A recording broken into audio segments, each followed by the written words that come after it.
Hello everybody, welcome back to the channel. We are back today with another episode of the CSFL Kickoff Show podcast, and you've just got me today.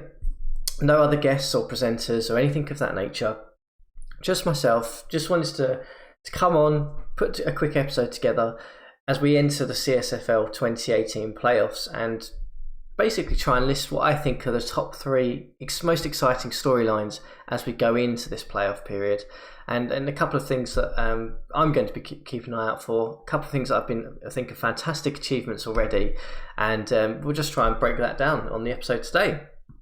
So let's go straight into it and talk a little bit about what are the top three things I'm most excited about going into this playoff period.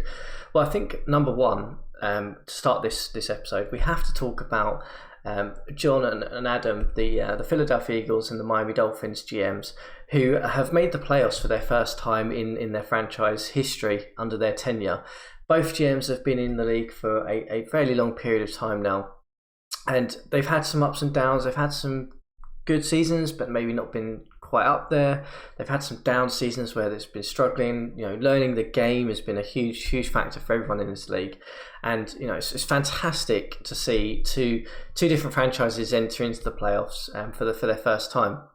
I'm really excited about it. Both GMs have worked really hard on their teams, and it certainly has shown over this year. If we start with the Miami Dolphins, certainly had a fantastic season. They managed to go 11-5, and there's no qualms about it. They were certainly competing with the division right up until the last game of the season, and it's really been built on an interesting sort of backbone of just generally good offense and defense. I think it's fair to say, in terms of the offense, they've managed to sort of work through three different quarterbacks through the season. McCoy, Lindy and Henne have sort of been taking different turns and different rotations, and I was the first one to say that I thought McCoy was going to be the one that was going to stand out and kind of take the yardage for this team. But it seems like certainly recently Lindley has sort of come onto the fore and sort of been a dominant factor for them. But there's no question that this Dolphin side, on any given sort of one game knockout, can certainly beat any of the teams in this playoff series, really, and we'll certainly see how that plays out for them. But it's they've got quite a few injuries coming into this, so it'll be interesting to see how they do going in. But I just wanted to give a shout because I think that it's fantastic to see the Dolphins back in the playoffs after a couple of seasons where they were very close and maybe just lost out, because we all know the AFC wild card is always really competitive, and an 11-5 team in a wild card is possibly in the NFC would have won a division. So tough situation, but great to see the Dolphins in there, and massive congratulations for them for getting into the playoffs. And I'll certainly be keeping an eye to see how they do against probably fair to say their nemesis of the Jets, who won the division this year. See how they get on, and that's going to be a fantastic wild card battle. If we move over to Philadelphia and Adam's team, I mean, they've just been on a roll, to be perfectly honest with you, this season. They've managed to beat some really good teams. Two that kind of stand out for me really are the Denver Broncos matchup that they had, I think, earlier on in the season, and obviously beating the Giants, who've been competitive in their division for many seasons. Kind of the ones that stand out for me, really. But on the Eagles side versus the Dolphins side, where the Dolphins have been sort of good on both sides of the ball, I think it's fair to say that the Eagles have been fantastic. Main thing that stands out for me is their pass defense. They are the number one ranked pass defense team in the entire nation of the CSFL, and there's for me that's a great sign if you've got a good pass defense, because there's a lot of pass happy teams, particularly in the NFC. So we'll certainly see a really interesting battle as they go through. In this wildcard game, maybe go further, to see how that kind of holds up. But to be the number one pass defense is certainly a great sign. And what's really even more fascinating about this, if I just jump into sort of the back positions, is that they're not really deep in terms of back positions. So for me, I've always thought that to have a good pass defense, you have to have just basically depth in sort of back positions available, because you need to rotate guys around, you need the speed, but they don't really have that, which is I find fascinating, and maybe it's something to do with the strategy and game plan the Eagles have. But certainly stands out for me. That's really interesting. And the reason why I kind of have talked about the Eagles and the Dolphins is not just because of the GMs, but the fascinating thing is obviously, unfortunately, Brad Sorensen's a little bit injured, but Brad Sorensen's been with the team for a long time for the Philadelphia Dolphins. And the same with Miami. I mean, obviously, we talked a little bit about Lindley, who came over in the season, but this team has got some established players who've been with the franchise for a little while now, and so it's great to see that they've carried on building their team through the seasons and not necessarily just kept chopping and changing it and just changing every single type of player. So I'm really going to be interested to see how they do. Both have really, really tough matchups in the Saints and the Jets, but I think who knows what's going to happen. But I think they're going to be the ones that I will certainly keep an eye out for. So that's why both of those GMs have made the top three in terms of just great to see those franchises back up in the playoffs for the first time ever. So that's point number one. I guess point number two is also probably one to talk about in terms of GMs. And it is again in terms of the same set of wildcard fixtures, but this time we're going to be talking about the New Orleans Saints and the New York Jets. Obviously, Zach and Zimmer are both standing down from the CSFL at the end of this playoff series, going on to pastures new. And for me, it's a fascinating thing to watch is to see they're obviously going to try and leave as much as they can on the CSFL field before they go. I'm sure they'll both be eyeing up that championship to sort of send them off on their way. But just wanted to give them a shout out because they've both had some fantastic performances ever since they've been in the CSFL. Obviously, Zach with his initial developments at Green Bay, unfortunate with the Rodgers injuries. What he did at the New Orleans Saints, rebuilding that team up in a season, it was just, I've never seen anything quite like that in any multiplayer league. So massive props for him for doing that. We'll certainly see how the Saints do. As I said, they've got the Eagles. I think that's going to be a tough game, but great to see. Hopefully, see what Zach can put on the field before he moves on.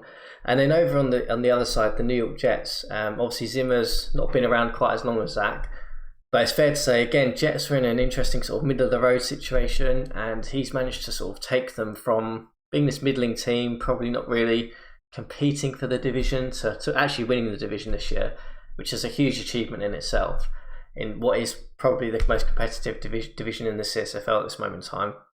But to take them on, go 12-4, really going to be interesting to see how he does. Great strategist that he is.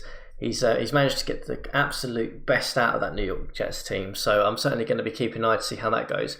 And in particular with that one, the fact that for me the thing that stands out with Zimmer is that he not only took on the Jets, that was a middling the road team, but he took on a quarterback that's been bumped around by several teams, never really found his feet in the league, having great talent, but never really ever sort of getting to the point that he could actually put it on the field.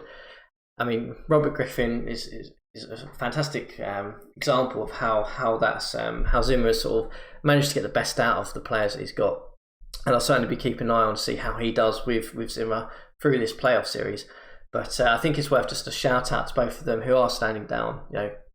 Fantastic to have you guys in the league for the period that you were, and we'll certainly see how you do in the playoffs this year to see if you can go out with with that championship trophy that I'm sure you both are eyeing up. And then my final sort of point on my top three would be just in terms of player and personnel. So for me, this is really interesting because we've talked a lot through many episodes of the Kickoff show in terms of, we always talk about quarterbacks, and quarterbacks are generally the most interesting position to talk about in any American football league. But this is the first season, I believe, that the draft class, the illustrious draft class, if I go to here, of the Jared Goff draft class. Let's just get it up here into the drafts. The 2017 draft class. So Goff, Prescott and Wentz are all in the playoffs this year for the first time ever. So maybe there's a little bit of a changing of the guard in terms of who are the top elite quarterbacks in this league. All three have managed to make it in. Obviously, we know Jared Goff is just phenomenal. I mean, there's no denying that. The Chargers are certainly going to be a contender this year. Going to be great to see how he does. He obviously made his mark last year. The Chargers went on that tear from the wild card slot right the way through. Obviously, the Titans beating them. I think it was in the conference game in the end. But, great to see that he's back. Obviously, Carson Wentz with Zach is back in this year. He is out though, unfortunately, which is a little bit of a shame. But still the narrative is there that Wentz is in the playoffs, and Dak Prescott has managed to make it in this year as well with Jacksonville, sneaking in on sort of week 17 there, with some of the other games sort of going Jacksonville's way. But it's great to see that those three guys are all in here. And as I said, I think it's interesting because we've obviously had some quarterback retirements over the past few seasons, like some Manning going and Breeze, etc. And we'll certainly, maybe this is the point where that quarterback class, that illustrious trio, have finally put their stamp on the CSFL as the next top three quarterbacks to lead this league going forward. But we'll certainly see how that plays out come playoff time. Obviously, Jacksonville have got a really, really tough game against, powerhouse that is the Baltimore Ravens. So we'll see how that one plays out. But yeah, that kind of breaks down my top three things I'm going to be keeping an eye out for. Before I guess, we probably should talk a little bit about the Bears-Panthers as well, because that's probably the only game we kind of haven't mentioned. It'll be interesting to see how the Panthers do without Cam Newton going into that one. I honestly don't know who's going to win that game. I think it could be a toss-up. Depends on what team turns up. But I think it should be an interesting one to watch. I mean, for me, the two games that I'm going to be watching will be the Dolphins-Jets and the Saints-Eagles, just because I think they're tighter matchups possibly than the other two. But that kind of kicks off our wildcard games that are coming tomorrow. We'll see what happens after that and how the playoffs go from there. But best of luck to everyone who has obviously made the playoffs this year. And that is my top three things I'm going to be keeping an eye out going into these wildcard games. And we'll certainly see how the performances go, who's going to land up, and who ultimately will be in that Super Bowl final.